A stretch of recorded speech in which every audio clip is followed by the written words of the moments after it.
Yinspired is dedicated to all the grandmothers and aunties whose voices weren't heard or listened to, and created for the daughters. Aloha and welcome back to Yinspired, a podcast celebrating different perspectives in East Asian medicine and integrative medicine. I'm your host, Haunani Chong Drake, and I'm very excited to introduce our very first guest of the pod, Kris González. Kris is a dedicated Chinese medicine practitioner and herbalist, passionate about the nourishing life traditions, yǎng. She founded the Way of Yin, a lifestyle education company focused on bridging the wellness gap in reproductive health through timeless wisdom. Her courses integrate insights from Chinese Medicine Gynecology, reproductive medicine, the 5 elements, herbalism, and longevity practices. Kris aims to share the profound wisdom of East Asian medicine, particularly in the realm of the Womb Continuum. Whether you're experiencing your first period, optimizing menstrual health and fertility, navigating postpartum, transitioning through perimenopause, or embracing menopause, your second spring, the Way of Yin offers guidance to help you journey with more ease and grace, all while embracing nature's wisdom and helping you connect to your body, cycles, and rhythms. Welcome, welcome. Yay! Thanks for having me, Haunani. I am so happy to see your beautiful face. We have traveled this road together for many, many moons. We first met at what was then known as Pacific College of Oriental Medicine, now known as Pacific College of Health Sciences. I won't say the exact year, but in the early 2000s.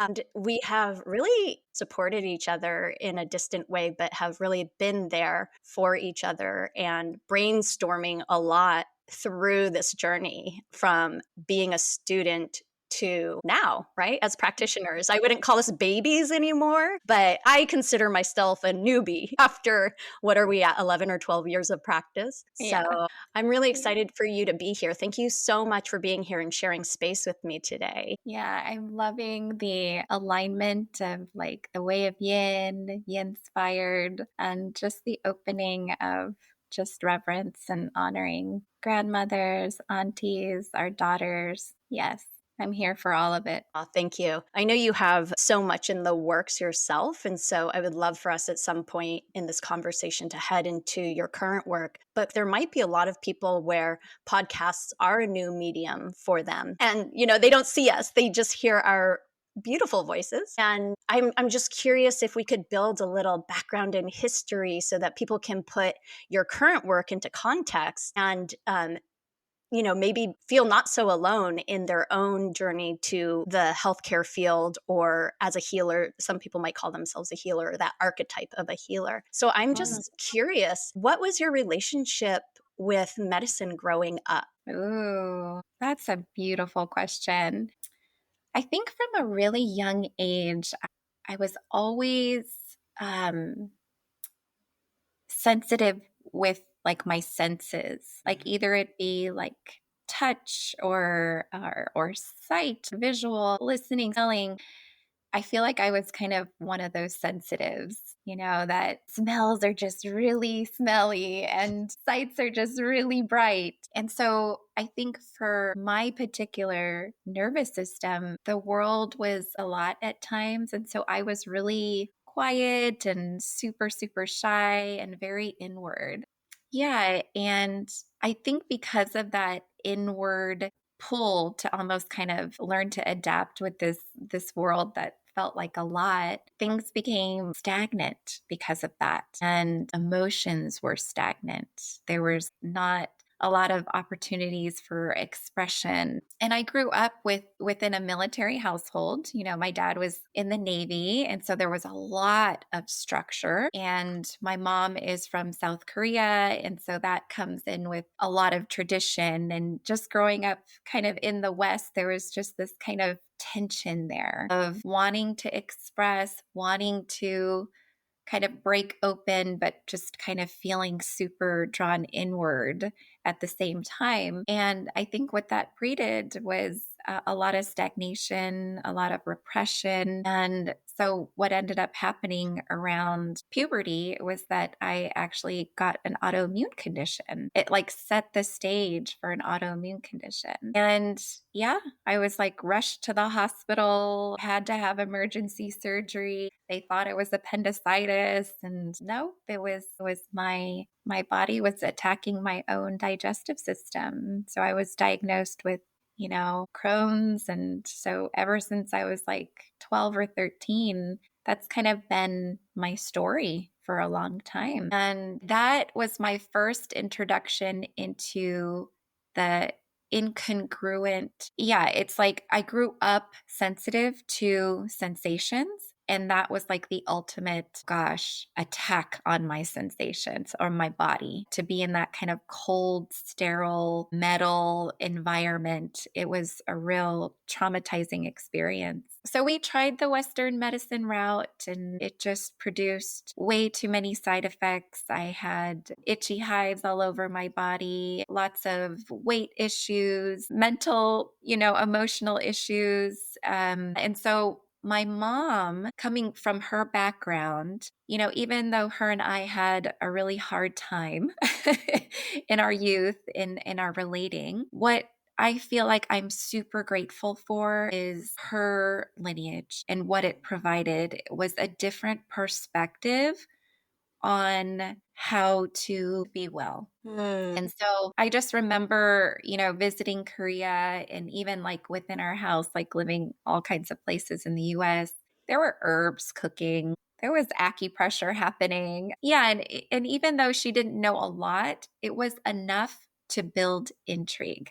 And I'm like, what is this? Because this feels so much better to me. It felt like it met me where I was versus like this kind of big override.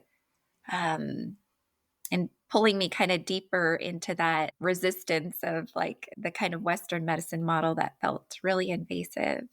And Yeah. so this was all in your teenage years, right around puberty, that you're introduced. It sounds like even though there may have been, um, I'm going to use the word friction. I'm sorry if that's not the appropriate term between you and your mom. She was still introducing you to these more natural ways that Mhm. came from. And is she a practitioner? I don't think I've heard. By the way, I don't think I've heard any of this backstory, and so Yeah. I'm like, oh, I resonate with this so much. Yeah. And I feel like this is kind of like the healer archetype is something really transformational happens to change the trajectory of your life. It could be your mission, it could be, just self healing and ancestral healing. But yeah, this is like the archetype of the healer. Yeah. Yeah, for sure. I hear that so much. And I would love to do, and maybe we can just go into it right now because I do feel like so many people avoid using that term healer for Mhm. many reasons, for many reasons. And I get all those reasons. And at the same time, the way that I tend to use it now is there's an archetype of a healer. And underneath that is so many ways that it's expressed. It doesn't mean you end up going into healthcare. It doesn't even mean you get a certification or certification or, go off and do workshops and retreats in a particular form. But it's almost like a way that you see the world and the way Yeah. that the world has expressed itself through you. Yeah. Absolutely. Yeah, it can manifest in all the different ways. Yeah, however you need it. And I also think, too, it carries a lot of weight because there's almost this expectation that healers are healed, Yeah, yeah, yeah, for sure. somehow perfect. And that is far from the truth. Like, I think there's maybe the distinction in that we recognize that we need healing, but we also want to reverberate that healing outward. Yeah. That's a really good point. And I wonder where that idea comes from. Because I had it too, like this Yeah. idea of like, in order to step into this role, I somehow also had to be perfect or healed, whatever that meant. And looking Mm. back, I realized it was totally made up and a fake construct. But I wonder where that idea comes from. Like, do you remember? Yeah. I mean, I think we're all healers, right? And I think to call yourself a healer maybe just attaches a sort of responsibility that you're willing to hold, that you're willing to walk the walk, that you're willing to make mistakes and learn from your mistakes, that you're willing to hold space for others, that you're willing to relate and connect, because that's what healing is about. It's about relating. Healing happens in relationship, either to yourself or to others. Yeah. So I think it does come with a whole host of, I guess, responsibility. Yeah. I love that though, because it also frees us to recognize, especially in the field of these, I call them emerging fields, even though they've been around for thousands of years. But here in the United States, really the growth of East Asian medicine and Chinese medicine in the United States, I call it emerging, even though, it's been practiced for a few hundred years with the migrate, to the United States, but it's still emerging, right? It's still trying to, well, it knows itself. Other people around it, the communities within the United States seeking the care are starting to learn more and more about it. But through that emergence, as you know, there's in the field of East Asian medicine and Chinese medicine, there's a lot fewer people practicing, especially a few years out of school, than there are going to school. Meaning, right, you are called to the medicine, you're called to this formal education for some reason. And in 5 years, 10 years down the line, I know at a national level, when they take all these job surveys, they seem like, oh, it's so concerning that so many people have left the field. And yes, it is concerning. And I also like to think of it as an opportunity that you can still be a healer without having that license to practice or having the clinical space, right? It shows up in so many ways. Exactly. You still come out with a degree, right? Yeah. You'll come out with a degree even if you don't apply for licensure. And I love the way that you used emerging, because it almost feels like, even though it's a timeless ancient medicine, it's still trying to find its footing here in the Western scope. It's still trying to seek validation where it does not need validation. Yeah, and I think it's confusing because it is so timeless and it is validated over and over and over again. But here in the West, it feels like it cannot be validated unless it is double blind studied and so forth. Like, it has to be validated in that sense in order for it to almost reach this kind of status that Western medicine is held at. And yeah, so I think I'm definitely less interested in the validation and more kind of rooting into the integrity of our medicine. I love that. Yeah. Yeah, the medicine is so powerful. And we'll get into the medicine a little more. Not everyone who's going to be a listener is going to have a background in East Asian medicine or Chinese medicine. And you found your way into a formal training, but it sounds like you grew up with some of it. When you were growing up, did you know it by that name, Korean medicine or East Asian medicine, or was it just what you did around the house? Yeah, there was no name for it really, but I do know that my family in Korea all saw a blind acupuncturist, because in Korea they have this program where they actually seek out the blind and ask if they want to go to school to be an acupuncturist. And I think what they realized is that even though one of the senses was gone, that it heightened all the other senses. And so they just thought that they were the perfect fit to be acupuncturists. So in my parents' or my mom's neighborhood, there was a blind acupuncturist. And so that's who the family would go see. That is beautiful. I just got, when you said that, I got chills. I call them truth bumps. I just got truth bumps when you said that your mother's family grew up with someone in their community. Yeah. And I've only met one blind acupuncturist in the United States. That doesn't mean there's only one. There can be more. But I know for me that was a paradigm shift for me, because I'd read about it and heard about it previously. Like you said, you were growing up, you seem to be very sensitive, like all your senses were very acute. I so resonate with that. And I have to admit, I don't think it was until this last decade in my 40s where I actually had words for that. Wow. And so I remember in school sitting next to this person and just feeling their chi just slam into me. They were so, their body, right? Our physical bodies are a certain shape and size. But when you're sensitive to energy, like this person's, whether you call it aura or field, their chi field was very large. But yeah, I love that there's, like you said, in Korea, it's not the schools, but it's a program at the government level. The government level. Yes. Yeah. So one really unique thing about Korea, and I just had a recent trip in September last year, they have grown really quickly and modernized super quick. But at the same time, they have such deep reverence for tradition. So it's like you'll see cityscapes, but then you'll also see like the palaces, like right there in, on the same street. And so they want to keep that intact. And one way that they do that is by weaving in Korean traditional medicine into medical care. So it's integrated over there. Truly Um, integrated, not like hospital over here is for allopathic and then cross the street and a hospital over there is for Korean medicine. You're saying it's So they do have a blend. They have like individual ones, if like people just want to go to like more modern or yeah. just like strictly traditional, but then they also have these blended places where you can get your acupuncture and your herbs filled while at the same time getting your annual checkup and, things like that. The Yeah. dream. I'm dreaming like, The oh, that's dream, the right? dream. That's That's the the dream. dream. Yeah. That's And awesome. it's covered by insurance over Unbelievable. there. Yeah, and Yeah. their insurance over there is more social. Like it's like like a social program where everybody is covered and the amount that you pay into it is really minimal. Yeah. I love We could probably be another episode on how amazing their healthcare is.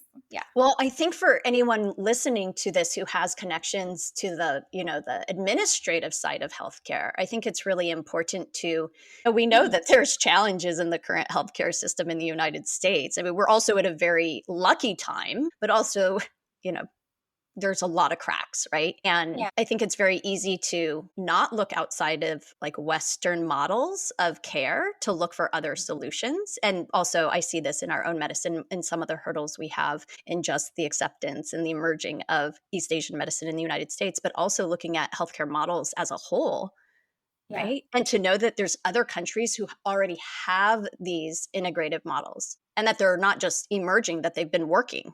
I'm sure they are also emerging and adjusting all the time because we all are. And jaw drop, like we don't have to recreate, we don't have to create a new wheel. These wheels are turning in other parts of the world. I know China's the same way. I know in Japan it's the same way too. And to here in Korea is the same way. It's like, can we lower some of our veils that keep Yeah. us from really seeing what's out there? Yeah, I think it takes like a revamping of what the values are here in the West when it comes to healthcare. And it feels really sticky and hard to talk about when um the money comes into the conversation. Is like that becomes the motivator instead of like actually helping people to feel well. I think if we were able to I don't know, extract that or somehow just look at the motivations of the current healthcare system and just look at it for what it is and then go from there. Yeah, are we really trying to help people get well or is it something else? Yeah. Yeah, Mm. there's this, it's kind of playing in the back of my head all the time is I heard someone say the healthcare system that we are in is not actually a healthcare system, but it's a sick care system. And when I Mm. heard that, that's true. Like, yes, I'm part of it. I go to it. I see it as a patient, right?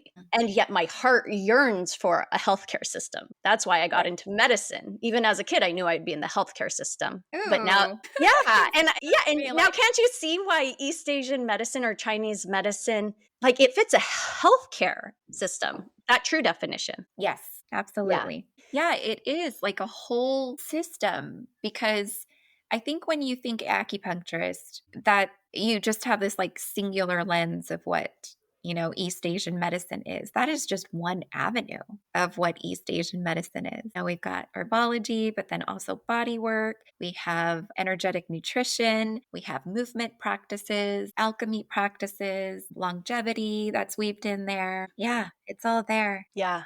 And it's all connected too, right? It's not Mhm. like you can just separate one part of that.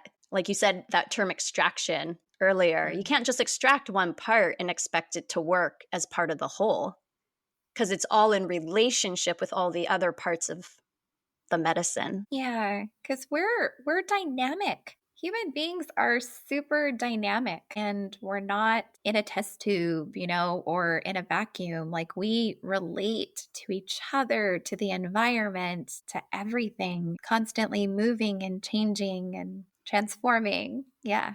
So we Yeah. need a system that understands that. It's so powerful. We know that stagnation leads to a host of dis-ease or disease or pain or imbalance that can lead to disease or pain. And so in East Asian medicine, for those of you who are newer to it, East Asian medicine really has at its foundation is things are always in relationship to each other and always wanting to be in some form of movement. Yeah. Yeah. Exactly. And so I think what it provides is a framework or even like a map of wellness.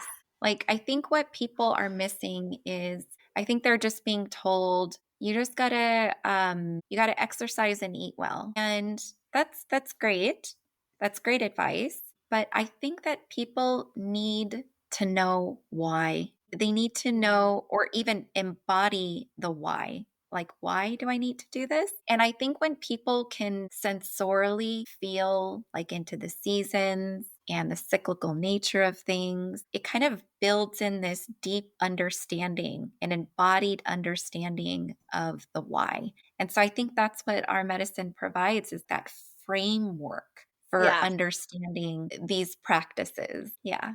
Yeah, I think that's beautifully said. Providing a framework, providing a structure so that people understand their relationship to whatever the technique or the practice or the medicine that is being offered to them or recommended or suggested. How long have you been teaching now? I know that you've been in practice since early Ooh, 2000s when we graduated, but how long have you been I just teaching in your talked group about or? this the other day. I just talked about, I think it's been about 8 years or so. And it was my friend Kelly at Steamy Chick. If you don't know Steamy Chick, go check out Steamy Chick. We'll She put that in the invited show notes. We'll make sure that there's a link.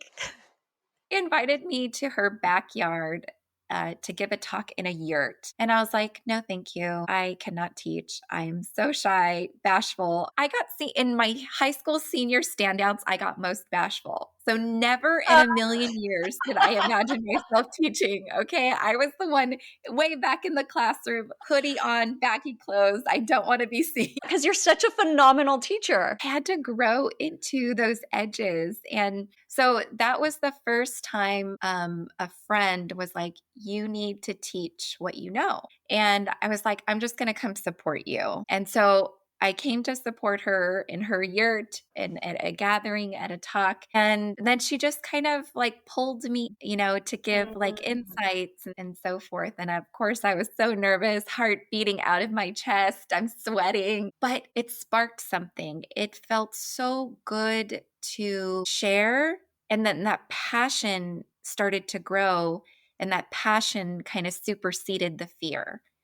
And the passion grew larger than the fear. And so it was still an edge for a long time. And even till this day, I know myself enough to know that I have a hard time with transitions in general. So I know that I have to build these buffers of like preparedness to really kind of anchor in, get a sense of my sits bones and get in contact with my breath and then, kind of transition into whatever I'm doing. So it still takes time for me to, transition into teaching. But like I said, it's like the passion for it overrides the fear. It's like the heart is emanating with like love and wanting to merge and connect. And that's what kind of, I guess, calms down the fear of the kidneys. Yeah. I don't know if we'll use the video, but when you start talking about teaching, you're already a ball of light and you just glow like 3 times brighter talking about it. It's almost like I can feel that channel that you bring in when you teach that probably shows up for you and that you open yourself up to. It was just electric. You are an incredible teacher, having been on the other side. And so I just am so grateful for Steamy Chick for inviting you into that space because Really, we would be missing out. And I really thank you for being honest, though, because I know that a lot of people when I say healing fields, I mean, that's just so broad, but I'm going that broad right now is I get this question all the time is, how did you get to where you are? And you seem so confident And I'm like, it's taken so many decades. Yeah. We've had this conversation of just finding our voice, Yes. right? Like as connecting as, I don't know how you identify, I identify as mixed Asian American. Yeah. I was not raised to speak up. I wasn't raised to use my voice. I did use it, but I used it as a coping mechanism to be liked and get the right grade and, all the things that made me I fell so much for that like model Asian American trope. But, Yes. that's my own work I'm going through now. But to be a teacher and to find your voice and to say that you were saying no at first and you kind of had to be slowly beckoned into that It was space. an invitation. Yeah, an invitation. And this comes into really getting to know yourself through, I don't know if you know what the universal design is, but is it called the universal design? No, do you mean human design? Human design. That's what it Yeah, is. yeah.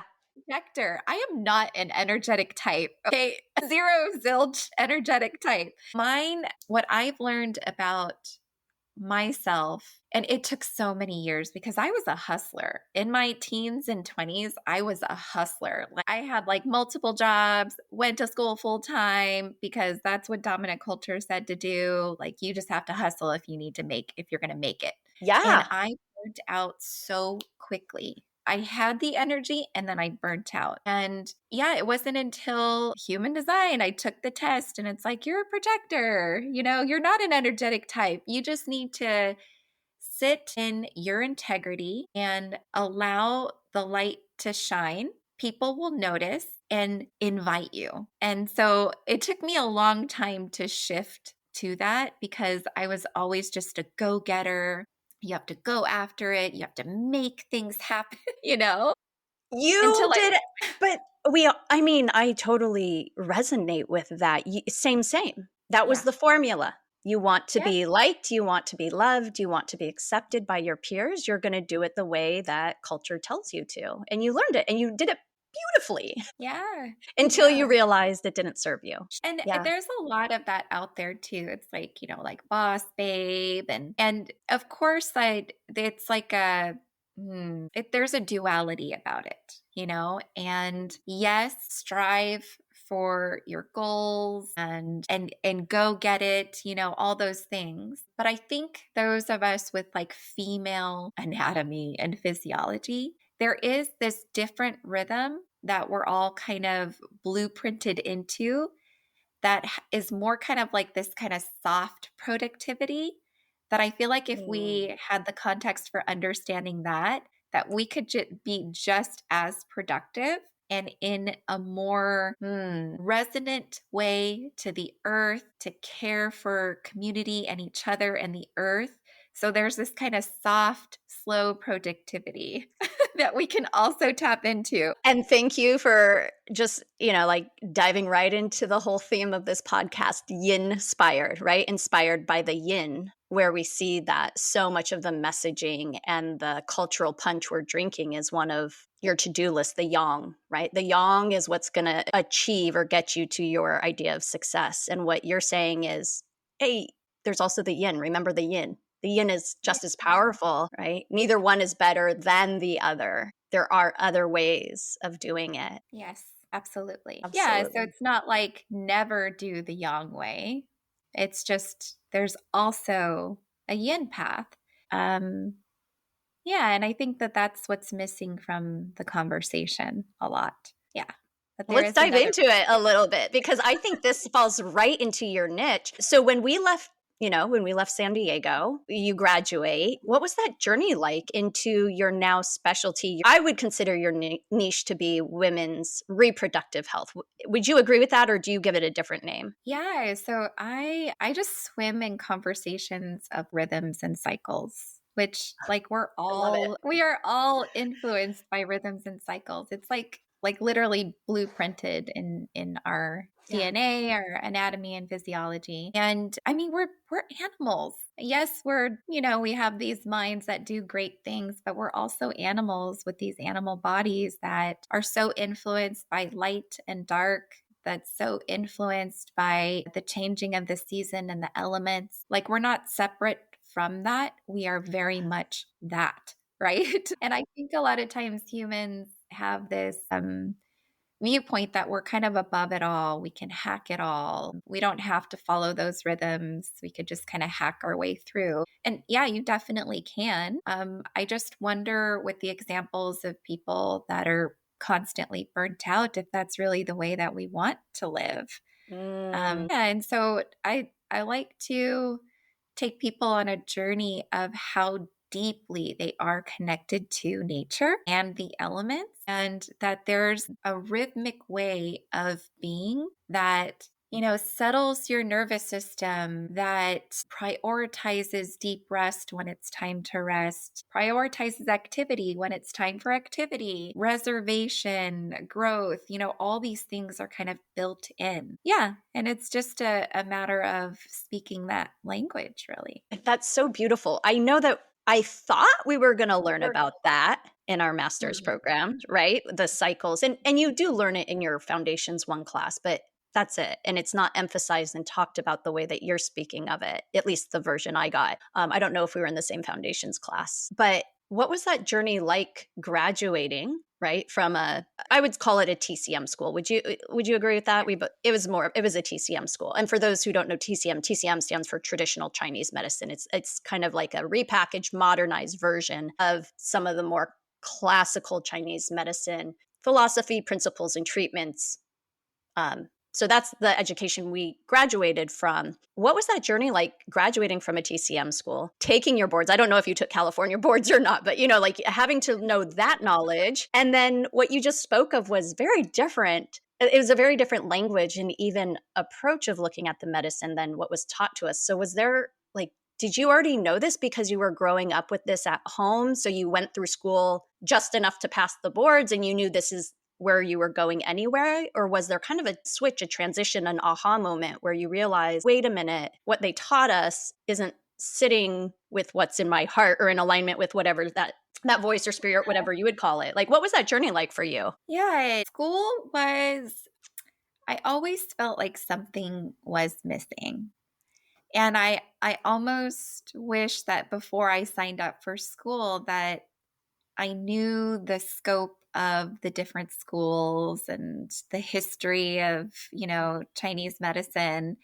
Yeah, and I feel like a better fit would have been a more classical school. And I get curious about I wonder what their experience was, from the more traditional. Me too. Yeah, and so I've always felt more like an herbalist than an acupuncturist. I've always gravitated towards like the look and feel and smell of the herbs. It just does something to me. And so because I after I graduated tended to gravitate more towards the herbal side of our lineage, that's where I kind of uncovered the more classical components, the classical history of our medicine. And it just started to kind of fill in the colors for me. Nice.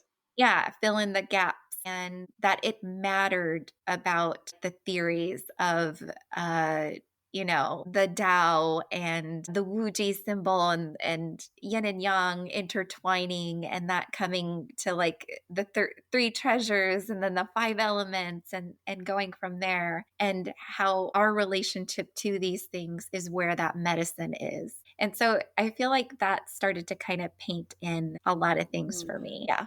Yeah. So you're continuing education? Yeah. Yeah. And now when you left school, did you know you were going to focus in reproductive health? Or is that something that also started to emerge? Ooh. I was pregnant twice during school. I remember that. I wasn't going to bring it up, but I definitely remember that. I was like the pregnant one in school. So I feel like that experience of being held by the medicine through conception, through gestation, through birth and postpartum really highlighted the different experience that typical birthing people have from you had two babies while you were in acupuncture school. it just really highlighted that difference. And so I started kind of networking with people who focused and taught about postpartum care. Yeah, Kimberly Ann Johnson, who wrote a book on the fourth trimester. She's a really good friend of mine. And yeah, it just kind of started like a curiosity of how do I relay this essential information to as many people as I can, because that window is so sacred. The postpartum window is Mhm. so sacred. And then from there, I went back to our medicine to really learn about the teachings, like Sun Simiao, who talks about how, the health of the mother is absolutely crucial for the family and the community. And so her recovery is prime objective. Yeah, it's of the utmost importance for the Yes. entire society. Yeah. And that's so Yeah, different than today's messaging outside of it East is. Asian medicine, or at least where in the United States where I grew up. Yeah. Yeah. So there was this huge gap and a huge need. And I was like, I want to be there. I want to bridge. Yeah. Yeah. Yeah. And there comes the healer archetype, right? You see a gap, you see the gap, you try to you fill it, and there's so many ways to do that. So thank goodness you did, because the way that you allow East Asian medicine to flow through you is so, when I say powerful, I don't mean this in a like yang powerful, like flex your muscles way, but in a really powerful yin way. Oh, that's your, Mhm. oh, I didn't mean to use your brand, but it is the Way of You're Yin. right. There's so much coming through right now. And for those of you, if you're listening thinking, oh, I've been looking for a way to bring Chinese medicine to your personal life, and this is where we really connect, is that it has to be personal, right? We Mm. practice this medicine for ourselves so Yes. that we connect with it. So it almost just naturally flows to whoever you're working with. Mm. Yeah, you walk the walk. You walk the medicine. Yeah. Well, it seems so obvious to you and I, because that's so important to us as facilitators and bridge builders. And yet, it's not, I would say, standard in our field. I don't think it's cultivated. It's not, it doesn't feel, we feel very much like clinicians coming out of acupuncture school. It's like everything is very clinical based and fix it type of vibe. Yeah, And of totally. course, we want to help people and help kind of with their challenges, their health challenges. But I feel like what's missing is the cultivation of the Mm. practitioner. And that felt missing in that, like, how do we maintain a practice of showing up for others while also continuing to show up for ourselves? Because it Right. almost kind of seems like we've ascribed to the Western model where it's like you just have to grind and see 50 patients and make your money done, And I feel like our medicine is different than that, or it could be Could different than be. Yeah, yeah. I feel like it's trying to be fit in that same box, like you said, as get out of school, you're a that. clinician, be a fixer. And yet that didn't resonate with me either. Yeah, because if you go and fix somebody's health issue, that doesn't really answer their question of like, how do I prevent this from happening again? How do I help my patients and clients build a different framework for wellness so that they can be more in that preventative lifestyle versus like always just coming to me and paying me money to fix whatever Right. is going on? Yeah. Yeah. And I think there is a time and a place, right? Not all practitioners are the right people for the right patient or client. And some people just want to be fixed, and that's fine. That's their Yeah. prerogative. That's their adult choice. And there are definitely a lot of practitioners out there for that type of person. And what I find so refreshing, and when I love just reading your content, whether it's a newsletter or, again, having been on the other side of hearing you share, educate, teach, is that you really ask thought-provoking questions and you bring the medicine forward in a way that doesn't seem that far away. Like, you make it obvious. Like when you say, you are nature, I get that. I'm like, yeah. And then you see everyone else, you can see other people's eyes light up, because I'm sure they've heard it before too, but there's something about the way that you say that where they get it. And that light Mm, bulb turns on and they're going, oh. And I think it's because you're in that integrity, you're in that alignment. You are also owning and aligning yourself with nature. And so you emanate it. And it's way easier for people to understand and finally hear it because you're in Yeah. alignment with that. Yeah. And I think for most people to feel like they kind of like have a buy-in in it is that they actually feel it. And one way that I take them on a journey is through the seasons, because everybody knows, how seasons feel and look. And so when you can relate their experiences to the seasons, they're like, oh, okay, now I get it. Yeah. And so like almost like a light bulb goes off. It's like, wow, I Yeah. am connected to nature. Yeah. Well, and because you have an external reference. Like you said, we're already in relationship to seasons because you start learning of them when you're born, right? And then you start having a language and you have lessons when you're in preschool. And Yep. so you're already in relationship, but it's a very external relationship. Yeah, But you not still embodied. yeah, it's not embodied. And what you're doing, which is so beautiful, and so many of the traditional cultures that are still practiced, not just East Asian medicine, right? Like so many of the traditional cultures do the same invitation, which is connect back to that part of you that also has the cycles, that also has a spring that goes into summer, that goes into an autumn, that's going to go to winter, that's going to come back to spring. And it's a reconnecting back to that natural rhythm that's inside all of us. Some of us buried it much more than others. Yes. And I feel like all of us are a part of that. And I do feel like females in particular, speaking of the yin side, Okay. females in particular have a really unique, what do you call it? Like it's just like the veins. I'm just thinking of like the circulatory system. It's like we're so embedded into like the cyclical nature of the planet through our menstrual cycles, through our entire womb continuum. Like we are the embodiment of that life, death, rebirth cycle. We have it embedded within us. And I know that, many times over throughout history, we've been almost detached from that power. You can call it a power.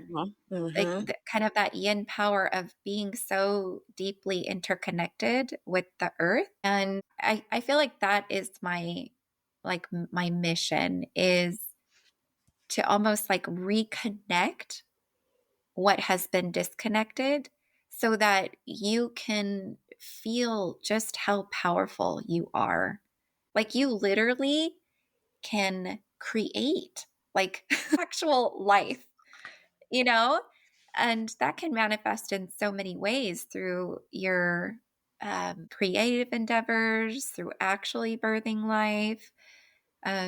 Yeah, that whole thing is just like embedded within you. Yeah. Yeah. And thank you for saying that too, that not everyone's going to choose just because you have a womb or a uterus doesn't mean you're going to create a human life with it, but you can use that creative continuum to fuel any creation. Absolutely. Yeah. Artwork, a book, Yeah. CEOs. I mean, I always think about, when I meet CEOs or people who are, upper level management and they're female, it's almost like there's a wink behind everything we are saying to each other. Right? It's like, I see you. I know where this power comes from. And at the same time, not to, the big elephant in the room here too is there's a lot of adaptation and facade that we have to put on to make our ways into those spaces and climb these ladders. And, there's more than just that inner strength that you're talking about. But I do find that when a person is able to, regardless of gender identity, when any person is able to tap into that creative cycle within their own body, it is more yin. Yes. Yeah. Because you're going with like the flow of your rhythm instead of like going ahead of it or resisting or pushing against the grain. You're going like with the flow. Yeah. Yeah. You're going with it. Yeah. I mean, you're going with it rather than trying to create something that's not. That's when you're trying to force something. And this is something that I've shared so much when I was back in, I don't know if you know this, but I'm semi-retired from the yoga Ayurveda space now. I do a little here or there, but for, for as long as you've known me, I've been in that space. And one thing I used to always say is if we're forcing something in our body, we're not in it. We're not in the flow. Mm. Right? So if you're forcing a form, like let's say we're talking about yoga asana or a posture and you're trying to force it, you're like, I know I can get there, right? And you're like making yourself do something your body's not ready for. You're not ready for it, period. That's okay, Yeah. right? We never want to be forcing ourselves into a posture, a space that we're not ready for. Yeah. Yeah. It'll feel wobbly. Yeah. Yeah. And then when we do the tending that we need to internally, externally, then it naturally arises. Yeah. Yeah. Absolutely. Yeah. It just makes me think about the menstrual cycle. Like, that's just like the perfect example of how to be in flow. Because I think a lot of times as modern people, we're like, "Oh, yeah, this is just like a physiological thing that happens. I don't really need to pay attention to it, even though it like Mm. determines so much of your health." Yeah. Yeah, it actually mirrors, it's like a barometer of your health. But I feel like in the West, it's like just hide it, pretend you don't have it, push through it. All of these really incongruent messages of what your physiology and your body is actually asking. And so your body can only take so much override or so much pushing before it speaks really loudly to you that something is up. It's like, no, return to the flow. Yeah. Yeah. Do you have Yeah. any examples without, obviously don't share names or any Yeah. identifiable information, but do you have an example of maybe someone you can think of who went through that aha moment Mm. and kind of what was it for them to have that aha moment, to move from that hustle or the push or the, do all the things, check off all my self-care boxes only to be Yes. better. And they weren't getting anywhere, to coming into their flow and Mhm. seeing how then things naturally Yeah. flowed for them. Do you have any examples of that? Yeah. Just yesterday, my friend Jeevan, who's also an acupuncturist, was sharing a clinical pearl. We had like this free talk yesterday. So just to build a little bit of context for, your listeners that maybe don't know like the different phases of the menstrual cycle and like the seasons that are kind of resonant with each one of the phases. So, of course, we all know the period phase, right? That's like when Yeah. we're bleeding, and that's like the winter time. That's when your body is lowest on hormones and it's just calling for more rest. It doesn't mean that you have to like lay around all day, but it's just asking for less productivity and just a little bit more rest. Either it be like naps or making sure that you get a lot of sleep during those days that you're bleeding, nourishing yourself like you would in the wintertime with lots of nourishing type foods. But then out of that period phase, menstruation, you move into pre ovulation. So you come out of wintertime and you're in the springtime now, and your energy is starting to build. And I know that everybody can relate to this, right? Because we've all like experienced our cycles month after month. There's a certain energetic as you kind of travel around your cycle. So that inner springtime is before ovulation, where your body is really building energy and you're like, oh, I'm rebirthed, right? And then you come into ovulation where you might feel a little bit more extroverted and you want to be more social. Maybe your partner looks super attractive, all those And this is things. summer. This is your summer phase now This when is you're in the this. summer Yeah, yeah. phase. Yeah. And then from there, you move into the autumn phase, which is that premenstrual window. And this is the Mm. clinical pearl that came through yesterday, is that the inner autumn time is where all the trees are pulling in their sap. They're going more internal because they're preparing for the next winter time that's coming, your next bleed. And so there's a sort of tension that builds between the outside and the inside world. Your body is calling you inwards, but if you're continuing to not respect your boundaries and just say yes to everything and do all the to-do lists when your body is like literally saying like, hey, we need to actually draw in our energies, make less commitments, do what we can do, prioritize, all that kind of stuff. So the clinical pearl that came through was, as Jeevan was talking through the rhythm and the cycle and the resonant seasons, it really became clear that this person had a really hard time with setting boundaries. And they were suffering from like PMDD. They had painful periods ever since they, first started menarche, their first menses. And so they really worked on how can you start to build boundaries during that sacred time of the inner autumn. And so they put it in practice. They're like, I'm in my inner autumn. I'm in my premenstrual phase. My energy is drawing inwards just like nature does. It's all intelligence, right? I'm going to say no a lot more during this phase. I'm not going to push myself too much during this phase. And sure enough, they had their first pain-free period that they've ever had. The truth bumps, the tears, everything. Yeah. Yeah.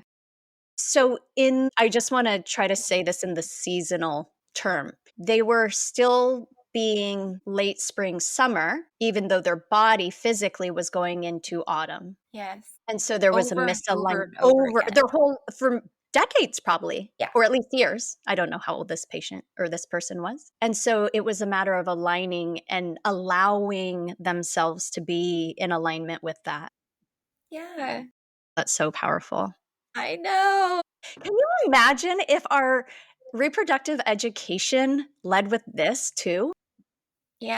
At I'm age trying so, however Dani. old. I know you are. Your work Trying. is so beautiful. So beautiful. Let's talk about that real quick. I know our time is wrapping up. Can you talk a little bit about your Yeah, it's called the was Moonlit Mentor. And I was holding maiden circles in my community and was sharing about it. And sure enough, people are like, well, can I do that? How do I do that? And so then I just created there's that invitation again, right? It's like, yeah. And so I created just a program with my exact curriculum of really holding space for maidens, teaching them about how connected they are to nature, and really reframing the menstrual cycle as a barometer of your health.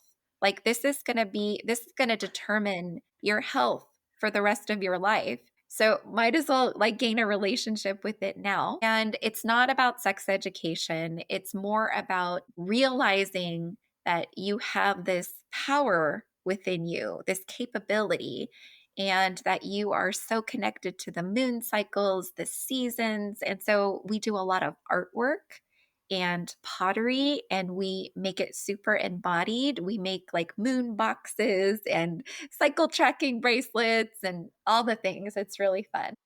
that's powerful. And so when you say maiden, can you define Mm. that a little more? Yeah, so it's the wood years going into fire years, so puberty, right? So Yeah.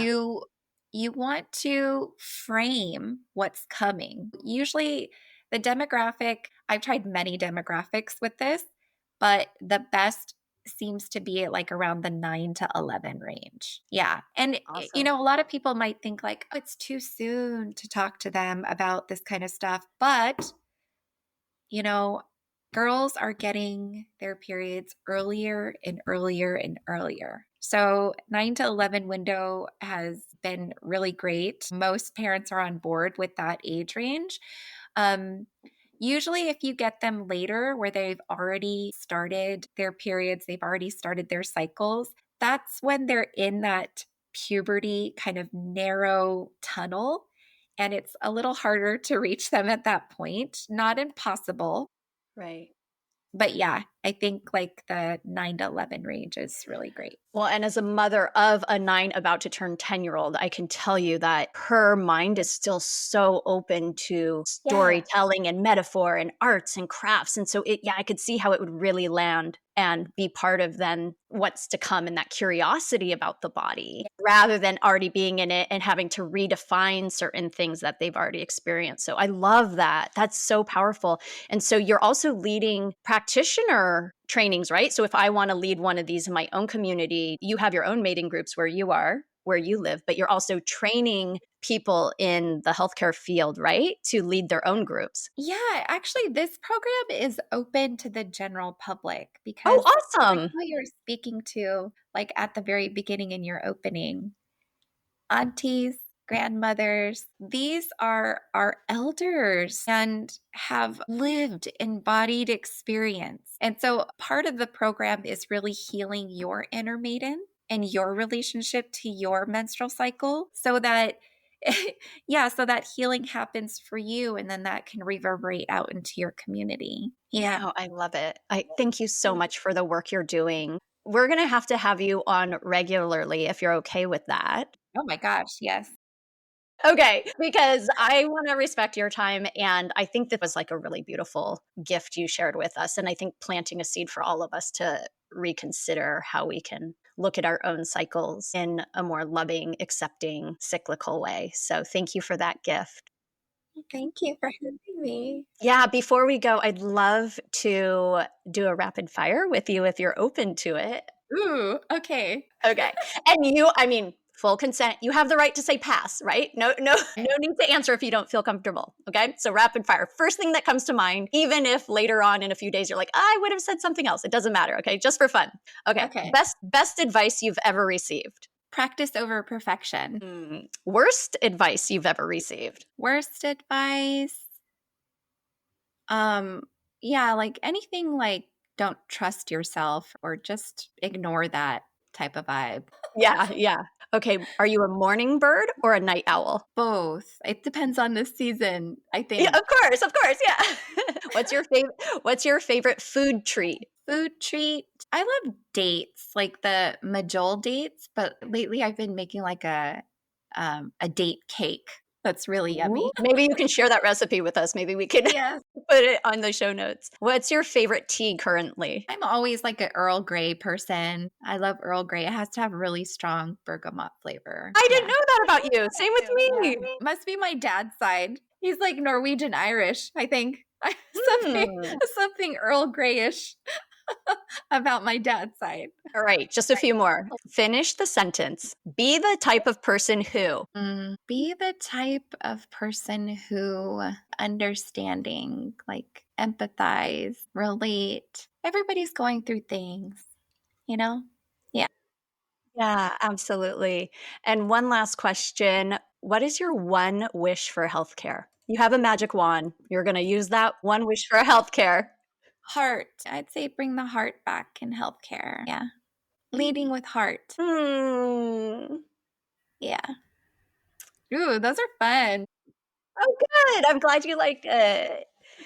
All right. So, where can listeners connect with you and find your work? Yeah. So, thewayofyin.com, THEWAYOFYIN, The Way of Yin. And that's also how you can find me on Instagram. I will make sure that all of those are in the show notes. With that said, thank you so much for being here, Kris. And for those of you who want to find the show notes, please subscribe and share this podcast with someone you know or love and help us make a positive ripple in our communities. And to find those show notes, head on over to substack.com. This is where Inspired Podcast is going to be living, and it's free to join. You'll be emailed with every new episode along with the ability to comment and continue the conversations there. So from my heart to yours, create a day you love. This podcast is for entertainment, education, and inspirational purposes only. Nothing in this podcast is direct medical advice and does not establish a practitioner-patient relationship. Seek care from a highly trained medical provider for your healthcare concerns.